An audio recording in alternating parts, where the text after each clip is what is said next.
السلام عليكم ورحمة الله وبركاته أصدقائي متابعين قناة أخبار العراق. أولا بأول، قبل ما نبدأ بالفيديو اشترك بالقناة إذا كنت غير مشترك وفعل الجرس حتى توصلكم آخر الفيديوهات الجديدة من قناتنا إن شاء الله. خبرنا لليوم هو عن تعطيل الدوام الرسمي ليوم غد الأحد المصادف 2/7/2021. طبعا قبل قليل 3 محافظات أعلنت عن تعطيل الدوام الرسمي ليوم غد يوم الأحد.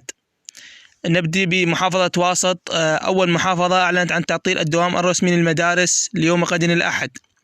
بعدها محافظة نينوى أعلنت عن تعطيل الدوام الرسمي بسبب سوء الأحوال الجوية والأمطار في المحافظة.